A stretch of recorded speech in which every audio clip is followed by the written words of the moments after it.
eta sorga teh jeung saterasa terjadi atuh kasimpulanana kuasilahna Allah ngadamel nurna Kangjeng Nabi salajeng nurna Kangjeng Nabi diproses atas anu neme teh ya geuningan kapenah ayana sakabeh makhluk teh kuasilahna ayana heula Kangjeng Nabi matak tepat pisan katerangan laulaka ya Muhammad lama khalaqtul aflak lamun kami tengah jadikeun anjeun Muhammad tegasna kami lamun tengah jadikeun anjeun Muhammad maka kami mau ngajadikeun sakabeh makhluk jadi ayana urang teh kuasilahna ayana Kangjeng Nabi ayana Kangjeng Nabi berarti ayana urang tah ku jalaran kitu urang teh aya di alam dunya kuasilahna aya Kangjeng Nabi maknya atuh urang tengah nuhunkeun ka Gusti Allah kusabab Allah anu ngajadikeunana sehingga urang aya kunaon syukuran ka Allah nyata kuturut patuh ka Gusti Allah jadina urang aku salat teh gitu salajengna atuh kuasilahna aya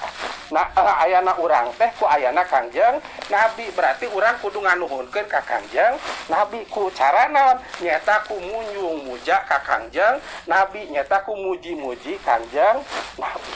kumaha muji-muji Kangjeng Nabi lamun anu umum mah nyata ku nyebat-nyebat jenengan Kangjeng Nabi cek urang mah sholawatan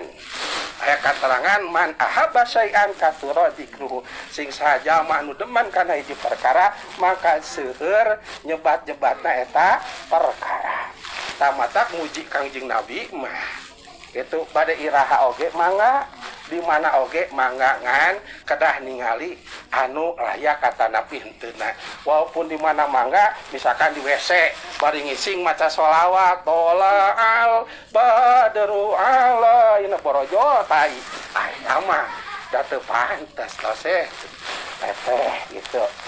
tah kitunya pangna urang kedang muludan teh nyata nganuhunkeun urang ka Kangjeng Nabi nganuhunkeun urang ka Gusti Allah ku jalan ayana Kangjeng Nabi teh tah ayana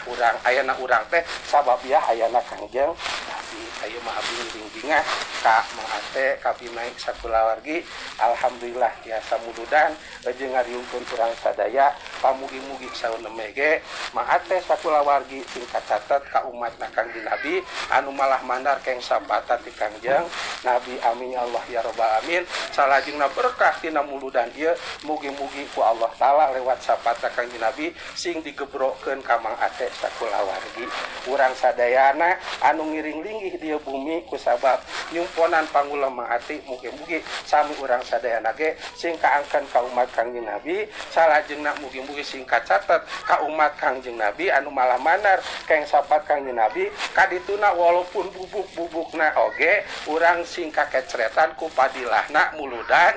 Kang Mang Ate dina raga ngamuludkeun Kangjeng Nabi sapunten kasuhun disimak kumawantul satangga meula ditutup baik wassalamualaikum warahmatullahi wabarakatuh.